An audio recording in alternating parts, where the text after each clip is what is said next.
A senhora Gisele Oliveira de Souza e a senhora Simone Costa de Lima para apresentar o seu artigo sobre a aplicabilidade das tecnologias de informação e comunicação em sala de aula com crianças portadoras de necessidades especiais.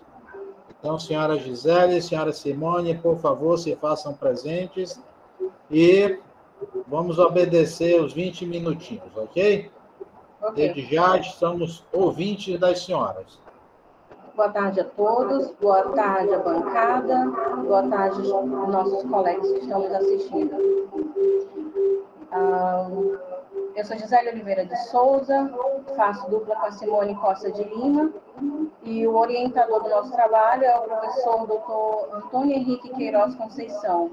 A nossa tutora à distância e presencial é a professora Luciana Félix e a professora Caroline Figueiredo. O tema do nosso trabalho é a aplicabilidade das TICs em sala de aula com crianças portadoras de necessidades educacionais especiais. A razão para escolhermos esse tema foi o início da vida escolar do meu filho Renato. Ele é autista e atualmente ele tem 6 anos. O Renato, aos 3 anos, já conseguia ler, contar, cantar em pelo menos 2 idiomas, além do português. Porém, quando ele iniciou a vida escolar, identificamos diversas barreiras que implicariam negativamente tanto no aprimoramento das habilidades que ele possuía, quanto no desenvolvimento de novas habilidades. E uma das principais barreiras que nós identificamos foi a barreira da comunicação.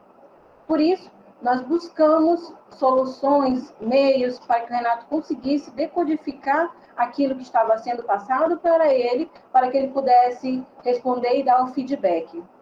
A partir daí, começamos a pesquisar meios, métodos, tecnologias que pudessem auxiliá-lo nesse processo de ensino-aprendizagem na escola. Por isso, passa para mim, por favor.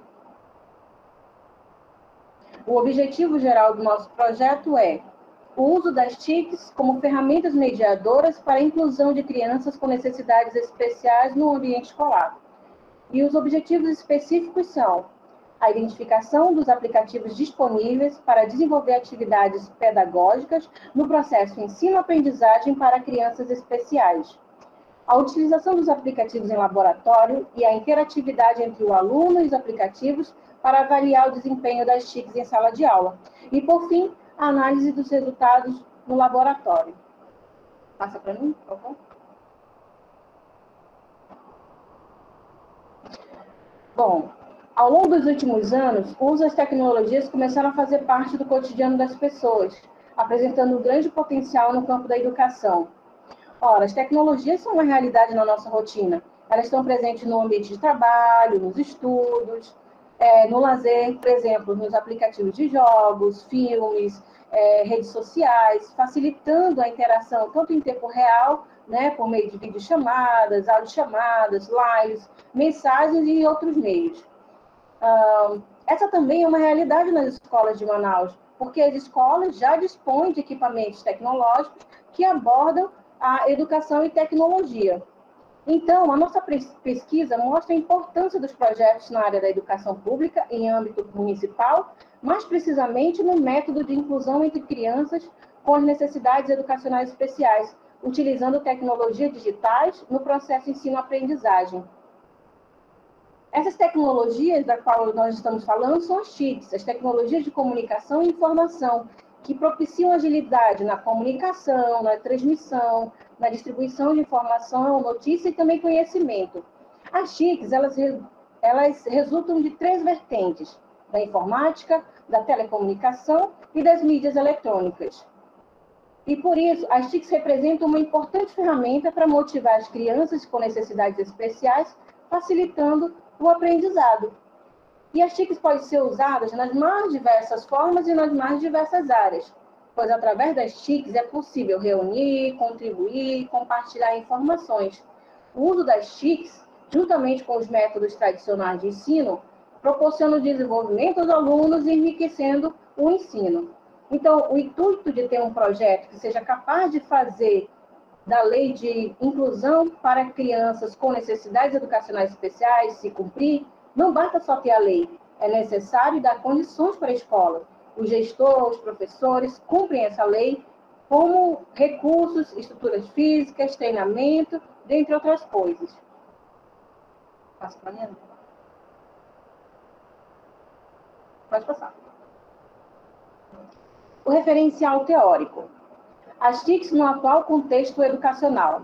O principal problema encontrado está relacionado à falta de estrutura das escolas quanto ao uso das TICs, pois, às vezes, a escola possui estrutura física para o uso das tecnologias, porém, os professores não estão preparados para a utilização das tecnologias. Quanto à dificuldade de adaptação das tecnologias por parte das gerações anteriores, podemos afirmar que essa divergência está mais relacionada com a formação e o interesse do docente, pois a maior parte dos docentes fazem uso das TICs independente da idade e da geração. E a importância das TICs na educação está, além de afetar positivamente o contexto escolar, fornecem à educação excelentes ferramentas que estruturam novos ambientes de aprendizagem e servem de mediadores do processo de ensino-aprendizagem. Os benefícios das TICs aplicados às crianças com necessidades especiais de educação podem criar maiores níveis de autonomia, desenvolver significativamente as áreas cognitivas, de comunicação, psicomotora, e auxiliar no desenvolvimento e realização de outras tarefas e a socialização da criança. As TICs, como ferramenta mediadora de inclusão, elas podem aumentar a potencialidade, a eficácia do ensino na escola, se utilizando dos métodos já tradicionais utilizados. O uso de aplicativos disponíveis para os alunos de necessidade especial de educação também auxiliam nesse processo de ensino-aprendizagem, se ele for somado aos atuais sistemas, meios, métodos de educação. Próximo. Procedimentos metodológicos. A metodologia utilizada foi uma pesquisa de campo desenvolvida na Escola Municipal Garcia Rodrigues, onde os objetivos foram classificados como uma pesquisa exploratória, tendo uma abordagem quali-quantitativa. E a classificação quanto à escolha do objeto de estudo é referenciada através do estudo de caso único, onde a classificação da técnica da coleta de dados foi voltada para entrevistas, questionários e pesquisa-ação. Referente à classificação, quanto à técnica de análise de dados, foi abordado a análise de conteúdo, evidenciando a técnica de tratamento de dados na pesquisa qualitativa.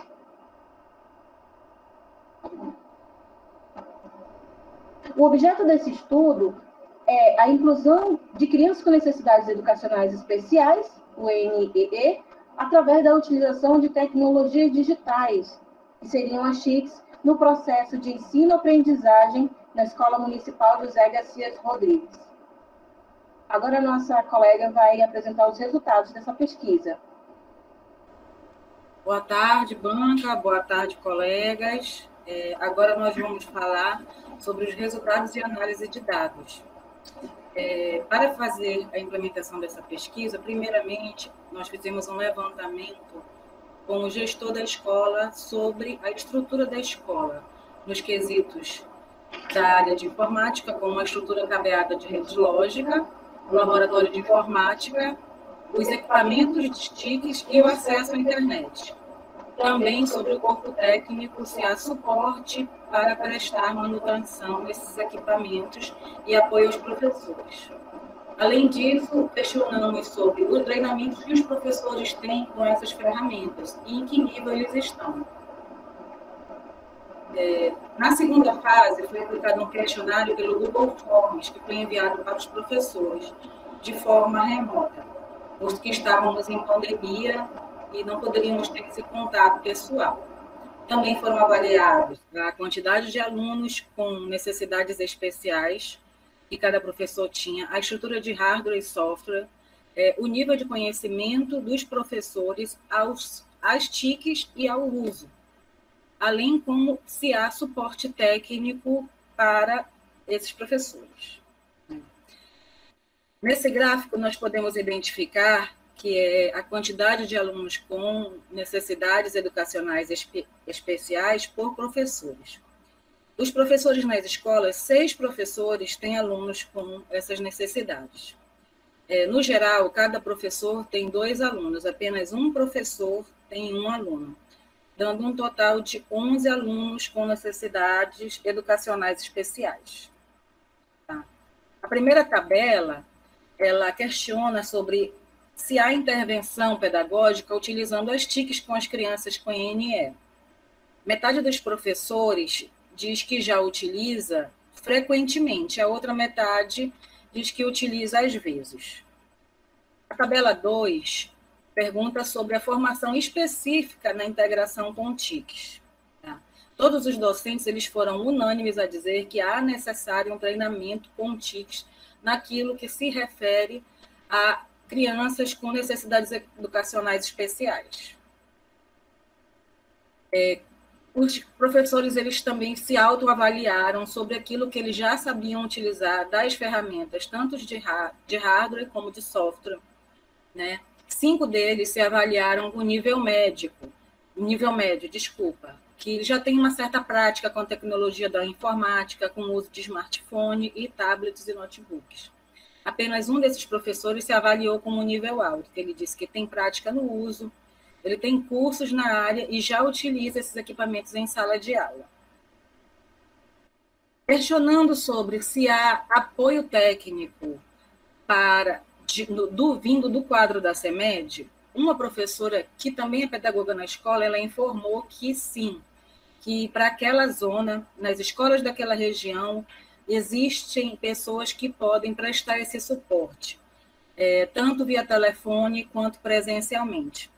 Só que a maioria dos outros professores não sabe se tem esse suporte ou dizem que não tem esse suporte. Então, há uma falha aí na comunicação entre o gestor, a pedagoga e os professores.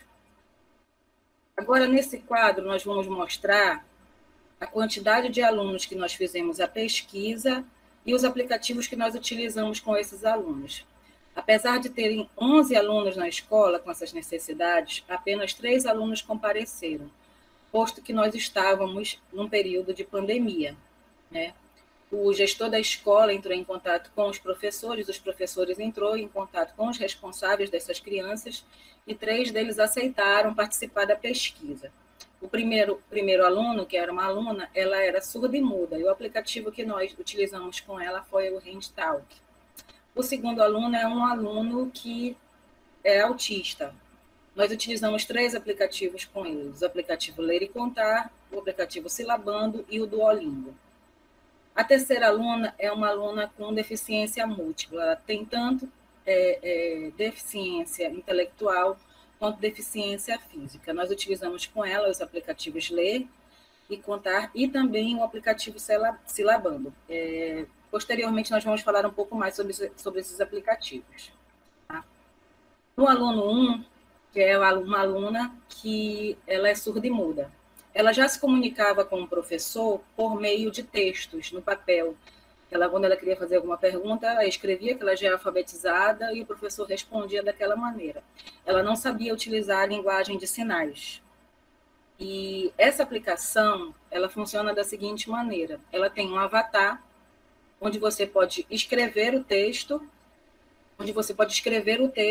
e o avatar vai fazer a linguagem de sinais, ou você pode gravar um áudio e o avatar também vai escrever. Ele também tem outras opções, como vocês podem verificar, de aulas de geografia, de história, de matemática, de português, assim como há vários vídeos que falam sobre como utilizar a linguagem de sinais em lugares públicos, as linguagens de sinais referente à política, que aqui você vê que é o vídeo número 40, o outro é o vídeo número 41, tem bastante conteúdo quanto a isso. A criança também pode modificar o seu avatar, personalizar ele de acordo com como ela queira, fazer um avatar parecido com ela. O interessante nesse caso foi que nós utilizamos 4 itens para avaliar. O primeiro item é o item aprendizado, o segundo item é a motivação, O terceiro item é a socialização e o quarto é a cognição. As notas para esses itens vão de 1 a 3, sendo que 1 é quando ocorre melhora, 2 é quando não há alteração e 3 é quando há piora. Quanto à socialização, essa moça, a gente identificou que não houve uma melhora, porque estávamos só nós, o professor e ela, e o responsável por ela. Então, a socialização não houve uma melhora porque continuou do jeito que estava. Mas o aprendizado foi mais rápido, mais gratificante pela maneira como ela começou a se comunicar com o professor. Em vez de escrever no papel, né, ela escrevia no tablet, ele gravava o áudio e assim eles iam se comunicando, que também saía em texto, e ela ia aprendendo a linguagem Libras do Brasil. Tá? Nós já deixamos instalados no smartphone da irmã dela, responsável dela, para que assim ela pudesse ficar treinando, já que o ensino naquele momento estava remoto. E assim ela poderia começar a conversar com pessoas com a mesma característica dela, né? Pessoas que tivessem a mesma necessidade dela, porque naquela escola ela era a única surda-muda, por isso que até então ela não tinha tido nenhuma necessidade de aprender a linguagem de Libras, mas depois, na comunidade, na sociedade, ela com certeza ia ter que aprender a usar essa ferramenta, a falar essa linguagem.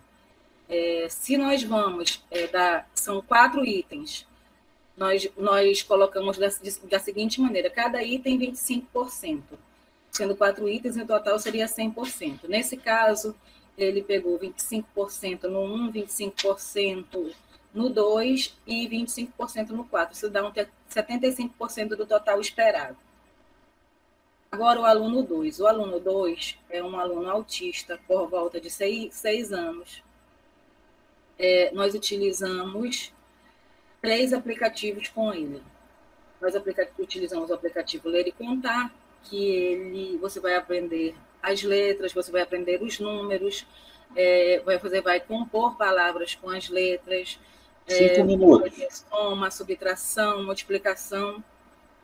Ele acessou o aplicativo, mexeu em todos os subitens do aplicativo sem ter problema nenhum com isso. No silabando, ele também não teve nenhuma dificuldade, apesar de que ele não conversa e ele não fala em português. Tá? E ele não fala, mas ele escreve muito na língua inglesa, apesar de ter 6 anos. Aí, por conta disso, a gente decidiu utilizar o Duolingo, que é uma aplicação para a língua inglesa, né? Onde, a partir das imagens, você identifica como é escrita a palavra naquela língua e também se produz o áudio de como se pronuncia. Além disso, ele pediu para fazer a instalação do YouTube no tablet. Ele mesmo fez a instalação, ele fez login na página dele do YouTube e nos mostrou os vídeos que ele faz edição, lembrando que ele tem apenas 6 anos de idade. E conversa com os outros internautas utilizando a língua inglesa. Então, é muito difícil para um professor que ainda não tem treinamento nessas ferramentas, não tem facilidade no uso dessas ferramentas, se comunicar com uma criança que está a um nível muito mais avançado que ele. Então, quanto ao aprendizado, não houve uma melhora porque essa criança em casa já utilizava essas ferramentas. Mas houve uma motivação e uma socialização além da cognição. Por quê? Porque antes, na sala de aula, no método tradicional, esse aluno ficava sozinho, sentado numa cadeira, sem se comunicar com ninguém, sem fazer nada, sem prestar atenção no que estava sendo passado na lousa. E era muito complicado com um professor que tinha em sala de aula 40 alunos conseguir ficar mais perto desse aluno ou gastar um maior tempo com esse aluno. O uso da ferramenta, o uso de TICs, melhorou e muito o interesse desse aluno em sala de aula para aprender. Nesse aspecto, ele melhorou 75% em cima desses 4 itens: aprendizado, motivação, socialização e cognização. Agora nós vamos para o aluno 3. O aluno 3 é uma moça de 22 anos que tem idade intelectual de 8 anos de idade. Ela tem dificuldade de conversar, de falar, ela tem dificuldade em tocar nas coisas, dificuldade de andar, e ela também tem essa deficiência intelectual, ela ainda não sabe ler e escrever. Mas ela já conhece algumas palavras, conhece algumas letras e alguns números. O aplicativo Ler e Contar foi muito interessante, que a gente via a alegria no rosto da criança, né? No rosto dessa menina. E aí ela, a nível de cognição, ela conseguiu identificar uma certa lógica, né? O que vem depois do 15, o que significa essa interrogação, o que vem antes do 17, ela ainda não tinha ideia desse do antes e do depois.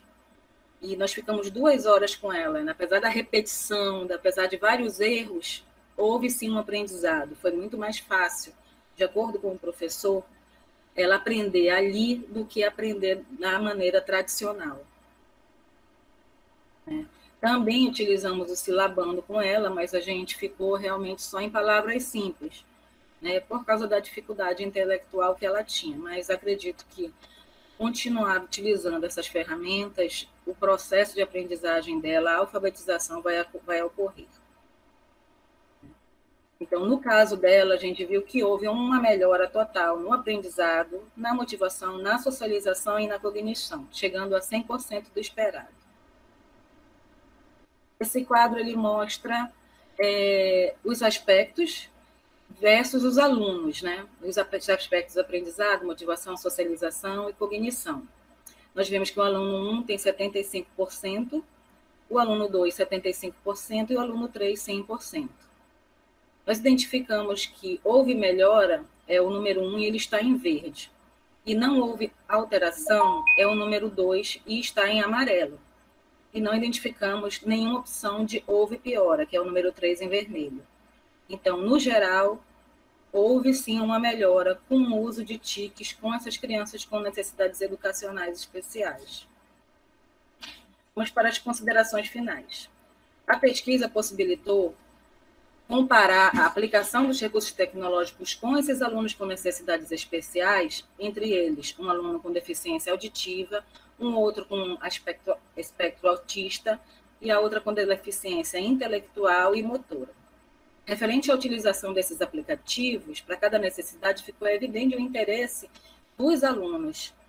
De acordo com o estudo observacional, tanto nós quanto os professores relatamos que o uso das ferramentas foi fundamental na melhora, tanto que chegou a um nível de 75% a 100% nas categorias de aprendizagem, motivação e socialização e cognição.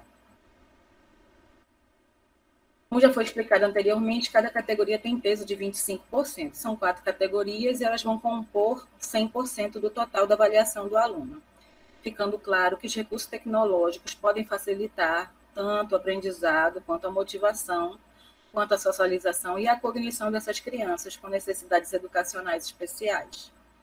Trazendo esses alunos mais próximos da realidade deles, porque ao menos esses 3 alunos na pesquisa, eles têm acesso à tecnologia em casa, né? E a escola ela também tem essa tecnologia. Os alunos que não vão poder levar esses equipamentos para a escola, que não tem como levar, eles vão ter esse acesso dessa tecnologia na escola. Essa escola ela já tem um laboratório de informática completo, ela já tem 2 internets, uma só mesmo para os gestores e outra para o laboratório de informática. Ela tem 20 tablets em perfeito funcionamento e tudo isso vai propiciar. O que está sendo necessário agora é esse treinamento com os professores sobre essas tecnologias, né? Já conversei com o gestor da escola, como eu também sou da área de TI, a gente já está prestando esse serviço ali. Sempre que eles têm alguma dúvida, eu estou dando esse feedback com eles, né? Então, como gestoras públicas, a nossa preocupação, nós sabíamos, a Gisele já tem a situação do filho dela ser autista. Eu já dei aula para os professores no interior do ensino médio, tanto do município quanto do estado, e eles me falaram dessa dificuldade com os alunos com necessidades especiais e essa dificuldade da inclusão dele com os outros alunos, até porque eles também estão sobrecarregados com vários alunos. Foi muito gratificante dessa aula, ensinar a utilizar essas aplicações e ver como tanto os professores quanto os alunos saíram satisfeitos nessa situação. Obrigado. Por hoje é só. Ok, obrigado pela apresentação. Passamos a palavra para o professor Jorge Canda para as considerações. Obrigado, professor Antônio Henrique. Boa tarde, professor Antônio Shoa, professor Francisco. Alô? Oi? Boa tarde, Simone, Gisele. Vamos aqui às contribuições para o trabalho de vocês. Parabéns pelo trabalho desenvolvido. Começo aqui pelo seguinte. No resumo, vocês falam, sendo objetivo o uso da TIC. Ora, o objetivo é usar a TIC, o objetivo da pesquisa de vocês seria usar a TIC? Não me parece ser isso. Talvez vocês tenham aí que procurar uma palavra mais adequada. Aí vocês também dizem, desenvolvida com crianças de ensino fundamental. Aí, desenvolvido com crianças do ensino fundamental 1, foi empregado, entrevista e também, ou seja, o que foi desenvolvido com as crianças? Me parece que faltou também aí um complemento nessa frase que está no resumo. Então, revejam aí, tá, depois o resumo e para ficar melhor ainda. Vocês dizem no início da introdução que jogos, filmes, formação em tempo real e troca de mensagens, características estas muito atrativas ao público infantil. Né? Aonde está a referência que afirma isso? Faltou a citação, né? Porque eu tenho dúvidas se realmente troca de mensagem, por exemplo, atrai o público infantil. Mas que tipo de mensagem? Se a gente pensar numa mensagem de texto SMS, eu acho que talvez não atraia. Então, é importante ser específico nesse sentido. Vocês definiram a sigla TIC, mas não definiram a descrição, embora quem seja da área tenha conhecimento do que se trata, mas para um leigo é importante apresentar o seu significado, e não somente a sigla. Da mesma forma, em questão das referências, vocês afirmam que as TICs contribuem de forma eficaz na relação de ensino em sala de aula, né? Ou seja, ela permite reunir, contribuir, compartilhar informações. Não vejo citação também em relação a isso. Né? Assim como quando vocês dizem que atualmente esses recursos tecnológicos já estão sendo utilizados em algumas escolas. Será que somente em algumas ou em várias? Depende de quem está escrevendo isso, né? Do ponto de vista do autor. E aí, por aí vai. Então, é importante ter as citações. Né? Eu senti na referência da literatura a falta de uma definição do que seja um portador de necessidade especial. Né? As crianças, embora ao longo do texto a gente percebe, né, o que significa isso, mas um conceito, uma definição, porque há muita confusão, né, conceitual em relação a esses termos que as pessoas muitas vezes empregam de forma equivocada. Aí vocês falaram aí dos aplicativos que usaram com as crianças. Aí será que seria interessante se vocês colocassem se esses aplicativos são gratuitos, né, se estão disponíveis para serem baixados para as crianças. Confesso que desse aplicativo que vocês listaram, só conheço um, que é o Duolingo, né, que realmente eu uso esse Duolingo desde 2014 para aprender idiomas estrangeiros. Realmente é um aplicativo muito interessante, né, onde vocês falam que pode aprender espanhol, francês e inglês. Na verdade, também pode aprender outros idiomas, alemão, e outros idiomas a partir do inglês mesmo. Então, aquela criança lá que vocês falaram que sabe inglês, poderia até aprender outros idiomas usando o Duolingo, né? Seria muito legal para ele. Aí eu vou pular a parte da metodologia, que provavelmente o professor Uchoa vai mencioná-lo, né? Então, eu vou aqui no gráfico de vocês. Vocês falam em quantidade de alunos com NE por professores, que vocês, inclusive, apresentaram aí, né? Quando se coloca na mesma escala, professor 1, professor 2, professor 4, 5, 6, e o total, ao olhar a figura, a gente vai imaginar que o total também é um professor. Na verdade, não. O total aí que vocês colocaram é a soma deles. Então, não precisa colocar o total, porque isso confunde quando se vê um gráfico desse. Num gráfico, no mesmo eixo, tem que ter a mesma categoria, tá bem? Então, porque vai olhar, assim, a gente olha rapidamente o total, 11 é superior a todos os outros professores. Então, basta dizer lá no texto que o total foi 11, depois coloca as outras, né?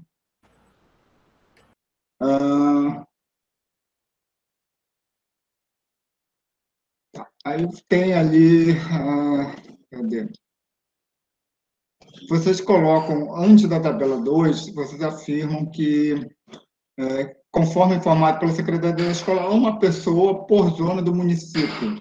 Essa pessoa é o quê? Ele é profissional de TI, é o que dá suporte de forma remota, é o que promove treinamento, né?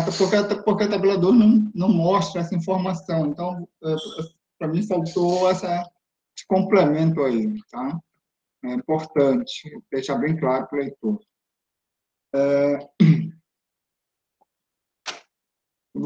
Quando vocês falam o item 10, lá mostra o percentual que 50% não soube responder, 33% disseram não, e apenas um sabia que havia um técnico por distrito.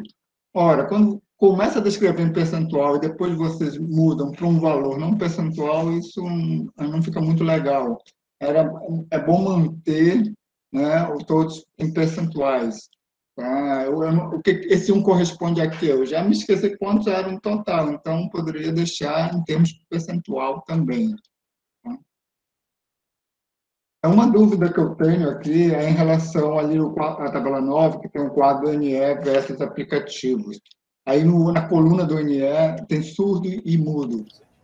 Esse mesmo termo que deve ser usado no NE, surdo e mudo, porque tem crianças que eu conheço, por exemplo, ele não é mudo, mas só que como ele tem uma deficiência auditiva, ele não consegue ouvir a sua própria voz, então ele não vai falar, não que ele seja mudo. Então, eu tenho dúvidas se esse é o termo correto, né, de se usar surdo e mudo. Eu não sou da área, né, dessa área educacional, mas eu fico com essa dúvida aí eu peço para que vocês possam pesquisar. Se estiver correto, ok, não tem problema. Se não, procurem saber como colocar o termo. O que vocês apresentaram lá, um quadro resumido ali, que vocês chamam de tabela 10, que é o método de observação dos aspectos de aprendizagem, motivação, organização e cognição. Vocês também apresentaram essa tabela e vi que não tem uma coluna ali que não corresponde, acho que é do aluno 1, né, que a informação, os dados estão diferentes do que está escrito. Acho que vocês devem ter corrigido na apresentação e no texto deve estar equivocado, ou vice-versa, não sei. Então, é bom dar uma olhada também, né, e conferir se esses dados estão corretos, porque teve essa inconsistência aí na apresentação. Tá? Assim, o trabalho é interessante, né? Muito voltado para a área de educação, né? Inclusive, eu senti falta ao longo do texto que praticamente não aparece a palavra administração ou gestor. Então, vocês estão sendo formados em administração pública, né? Então poderia ter dado um viés um pouco mais, né, para a área, para não ficar só na área educacional, embora a gente sabe que existe essa administração escolar, que é também muito relevante, né? Então, só essa dica aí também, que para vocês, na medida do possível, tentar dar esse viés para a área da administração. E, no mais, parabéns pelo trabalho. Fico por aqui, retorno a palavra para o professor Antônio Henrique. Professor, eu posso dar resposta ou só depois? Pode, se Sem problema. de algumas coisas, né?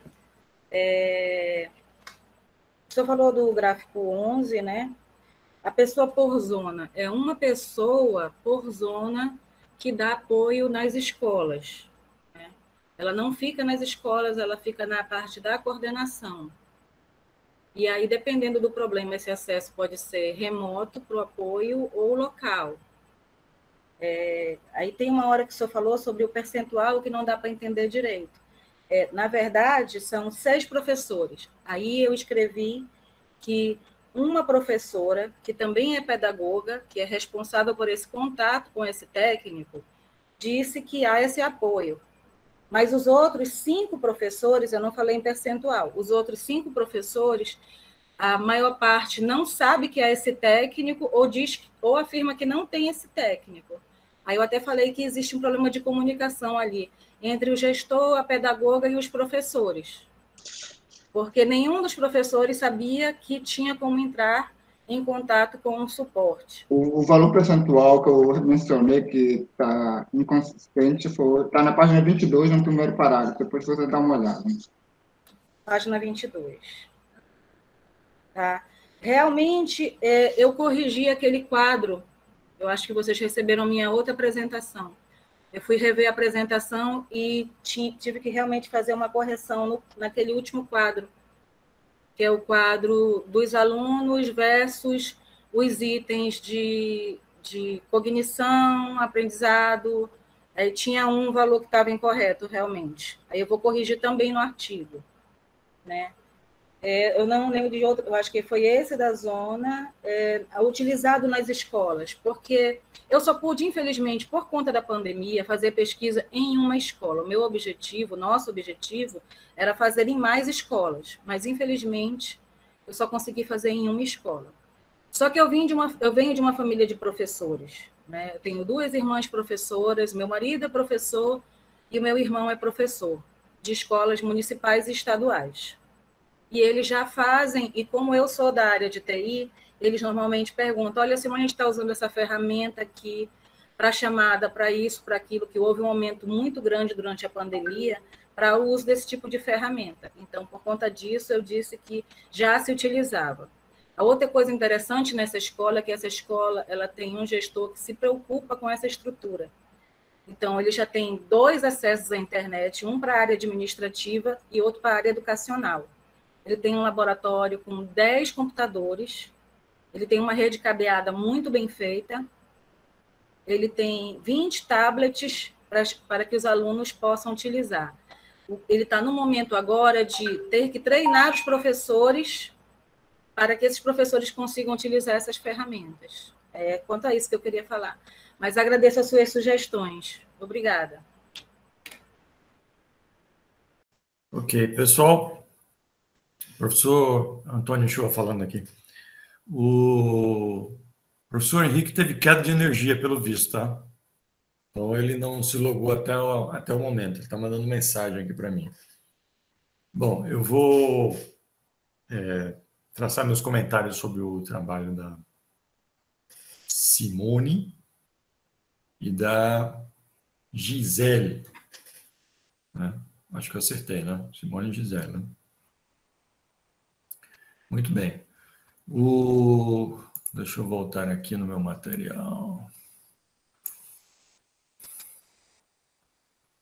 Muito bem, tá. Vamos lá pelo título primeiro. Aplicabilidade das TICs em sala de aula com crianças portadoras de necessidades especiais, tá? O título está fazendo referência a um objetivo geral, né?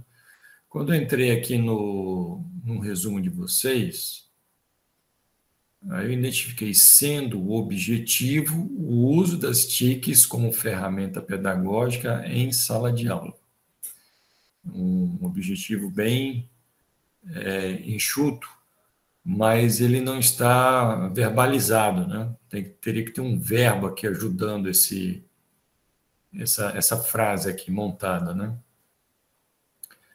Logo em seguida vem a metodologia. A metodologia utilizada para a realização da pesquisa foi uma pesquisa de campo. desenvolvida na Escola Municipal José Garcia Rodrigues, situada no município de Manaus, no estado do Amazonas. Tá?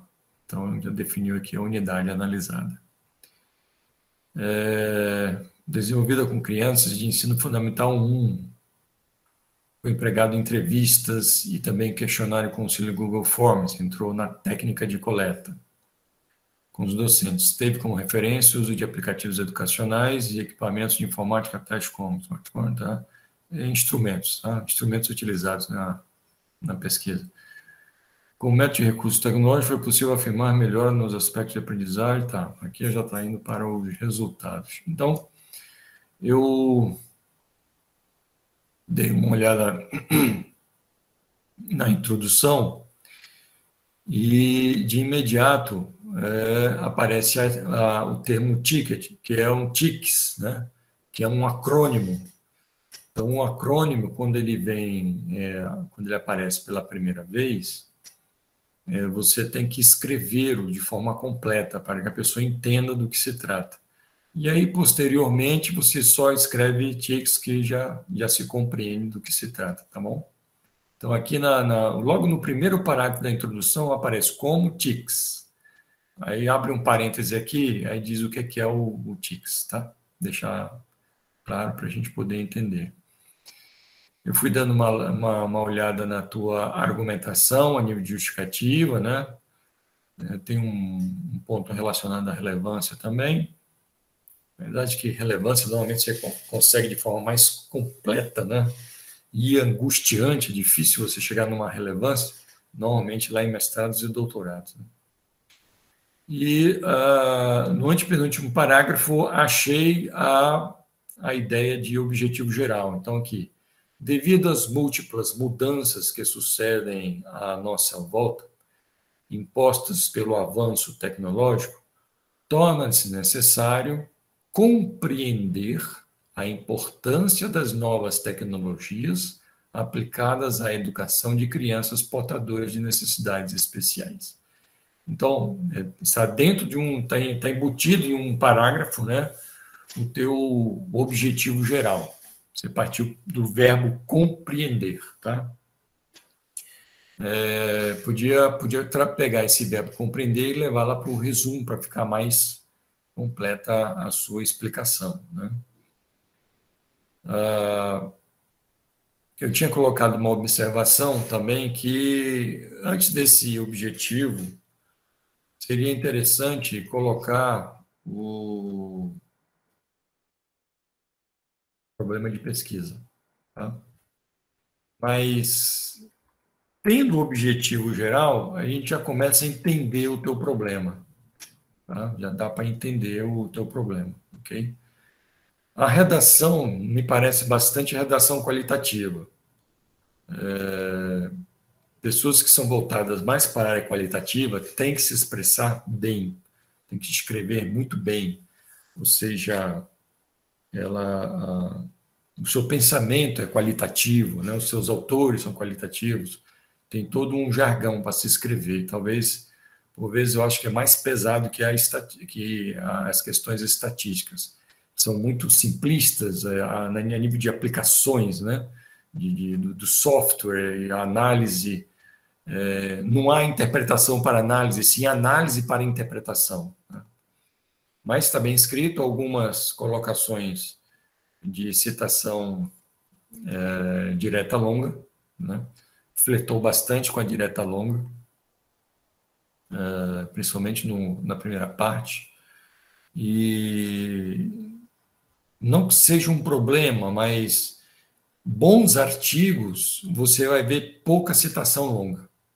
Você vai ver mais a interpretação do texto mediante citação indireta. É um exercício da escrita qualitativa, né? Chegando aqui, vamos descer um pouquinho mais, deixa eu ver aqui. Tem uma grande citação longa aqui no 2.4, né? Um bloco muito grande. Mas tudo bem, deu para entender que Qual você... página, professor, por favor? 2.4, tinha passado já. 2.4, Não, na 2.4, na página 9. Pelo menos no texto que eu tenho aqui, né? Página 9. É Brasil, 2008, página 9. E no seu texto, página 9 também. Tá? É bem uma citação grande aqui. Mas, olha, não está... Tá bem escrito, tá? Tá bem escrito. Só que, por exemplo, se você quiser ter uma publicação para você ranquear melhor como professor, provavelmente o periódico que você selecionar, provavelmente um periódico direcionado à área educacional, creio eu, né? Ele pode questionar um pouco a quantidade de citações longa, né, que você colocou. Tá? Então, é só um alerta de colega para outro colega. Tá? Eu trabalho muito citações indiretas, eu escrevo interpretando demais quando estou fazendo. É verdade, professor. Realmente ela está com 9, 10 linhas, eu poderia ter subdividido e explicado melhor. Eu costumo fazer mais citações diretas, porque no mestrado eles solicitam que eu faça mais citações diretas. Mas eu só pude verificar que toda citação eu explico ela depois com as minhas palavras. Tá bom. Às vezes eles pedem essas citações diretas porque se trata de uma dissertação, tá? E a gente termina se confundindo, fazendo as duas coisas ao mesmo tempo, e se acostuma com uma coisa. É natural, natural. Aí vamos para os procedimentos metodológicos. Eu gostei das divisões, né? Objetivos da pesquisa, abordagem, objeto de estudo. Objeto de estudo caiu em coleta de dados, né? Tá, eu não identifiquei muito claramente o método aqui. Mas tá bom, eu estou vendo que fez um split aqui da coisa. E no objeto de estudo, logo na primeira linha, diz assim, página 15, tá? A classificação quanto à escolha do objeto de estudo é referenciada a um estudo de caso único. Então, eu estou admitindo que você vai entrar para a linha da estratégia de estudo de caso, né? Na composição, você coloca a pesquisa de campo. Então, aglutinou pesquisa de campo, tá? Não tem problema. Pesquisa de campo e fundamentou com base no Fonseca 2002. Ok. Lá na coleta de dados, apareceu pesquisação. Né? Então, já estamos com 3 jogos de divisões de nível de pesquisa. A pesquisação, normalmente o pesquisador é envolvido. E pelos relatos que você apresentou aqui,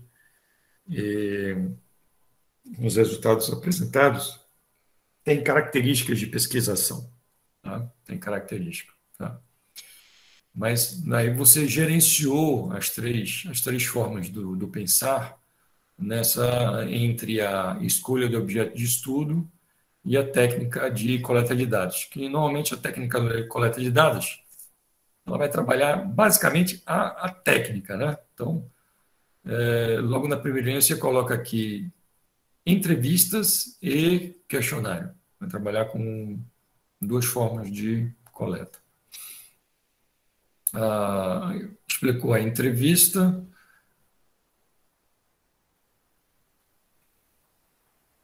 Uma citação sobre entrevista ficaria bom, tá? E declarar um pouco melhor qual é o tipo de entrevista que você está fazendo, tá? Porque tem alguns tipos de entrevista.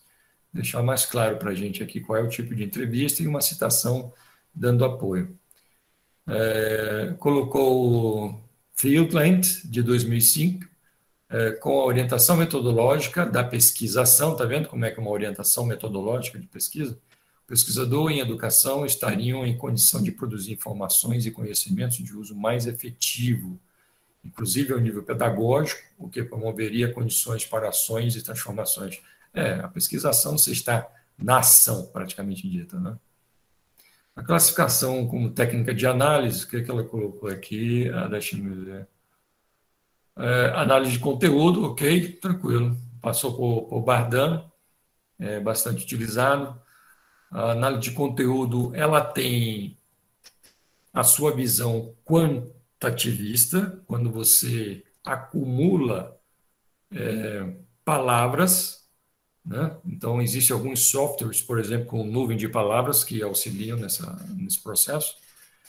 Ou quem trabalha com Atlas TI, por exemplo, eu trabalho com Atlas TI, com pesquisas qualitativas, eles conseguem acumular também essas palavras a nível de quantitativo da análise de conteúdo. Mas existe também a análise de conteúdo qualitativa. Ou seja, apesar de você ver a repetição de uma determinada palavra, você também pode analisar o contexto em que ela é empregada e as interpretações sobre o seu sentido, né? As duas formas podem ser trabalhadas. Então, proposta metodológica, tá? Instrumento de coleta.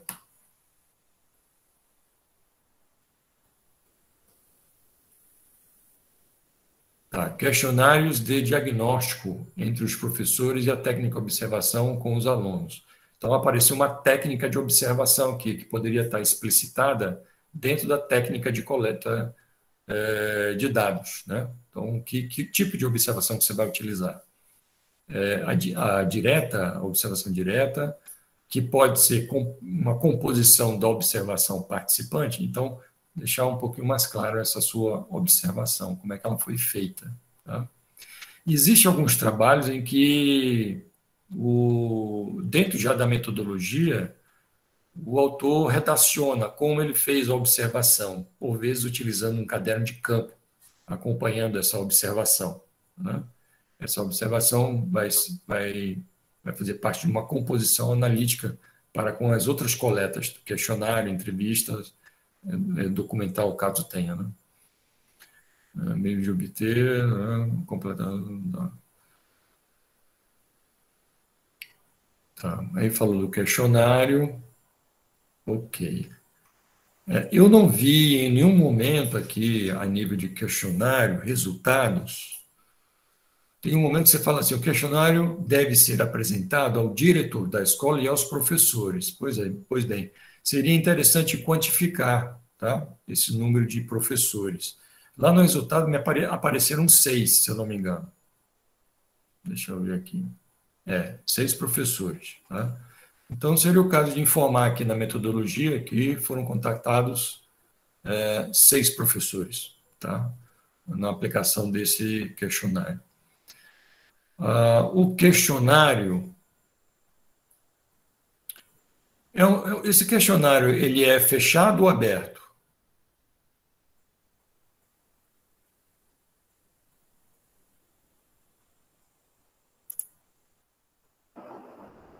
Ele tinha perguntas fechadas e abertas. Ok. Tinha perguntas fechadas e abertas. Tá bom. Depois eu posso enviar uma cópia para o professor para ele enviar para vocês. Tá. Depois você coloca aí questionários com perguntas fechadas e abertas, tá? Quando você vai para os resultados, você chama de tabela aqui.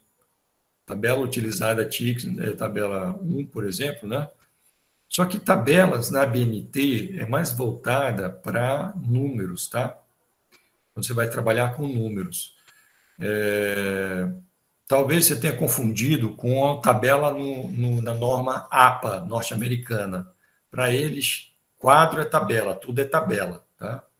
Mas no caso da BNT, a gente faz distinção. Então, em vez de tabela, eu oriento que você mude para quadro, tá? Quadro 1, porque não estou vendo números aqui, tá? Você fez um trabalho envolvendo as respostas dos professores e apresenta essas respostas por quadro. Tranquilo. Existem alguns trabalhos que não colocam quadros. Eles redacionam o que foi encontrado e fazem análise. E durante essa redação do que está sendo apresentado, aparentemente, eu não vi nenhum contraponto com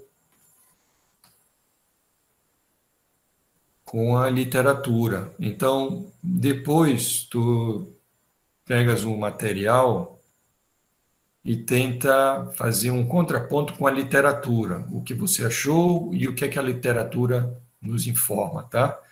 Porque o teu resultado ficou sem a presença da sua fundamentação teórica. Então, é importante a participação da sua fundamentação teórica.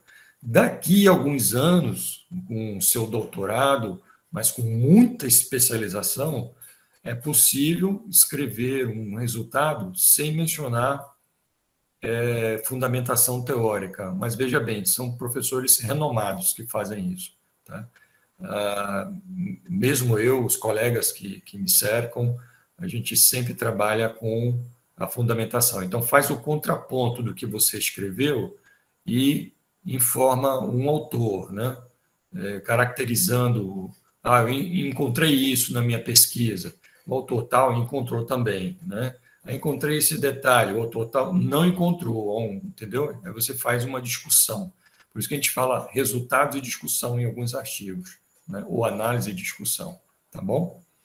Essas são as visões que eu tenho a princípio aqui, mas há um critério de redação muito bem equilibrado aqui, um português fácil de se entender, um linguajar muito bom, referencial teórico distinto, talvez para conseguir uma publicação mais elevada, quem sabe depois você trabalha um pouco referências internacionais, que vão te ajudar a crescer mais a publicação. Tá? Bom, essas informações que eu tenho para passar para você. Ok? Eu não sei se o professor Henrique voltou.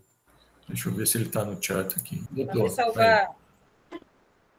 Pedi aí para o Francisco logar aí a minha senha aí na instituição, né? Até para não parar a gravação e tudo mais. Mas aqui ficou... Nós estamos sem internet, mas também tinha falado aí para o professor Antônio Giovanni, né? Continuar, né? Para a gente fechar essa apresentação. Então, de forma que a gente vai levar em consideração todas as orientações, né, pertinentes aí do professor Jorge Canda e do professor Antônio Giovanni. Né? E agora vamos pedir aí licença para a gente voltar lá na nossa reunião particular para comentar, né, fazer nossos comentários e atribuir a nota a esse artigo, ok? Então, com licença, nós estaremos indo lá e logo mais estaremos voltando.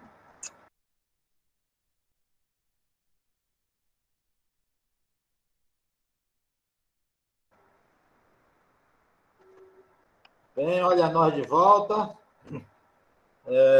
Professor Jorge Canda, por aí presente já, professor Giovanni, professor Francisco, Gisele e Simone, né? A banca chegou à conclusão, né, de uma nota 9 para as senhoras e parabéns, vamos fazer as correções necessárias para a gente poder, né, colocar lá a data do ambiente AVA para a gente concluir isso aí com chave de ouro, ok? Então, nota 9, muito parabéns e... Obrigada, professor. Poxa, desculpa. Obrigada, banca. Desculpa. Obrigada, colegas. Faltou aí os... Doido para se livrar da gente. Doido para se livrar da gente, né, professor? Mas tá bom. Não, senhora, não, desculpa. Um abraço, obrigada, Guaí. Desculpa qualquer coisa. Professor, rapidinho, gratidão também ao professor Francisco, professor Antônio Giovanni, ao senhor professor também orientador. Muito obrigada mesmo. Ok, então agora sim, né? Obrigada, professores. Minuto e meio para cada uma, né? Dar o seu recado, seus agradecimentos, né?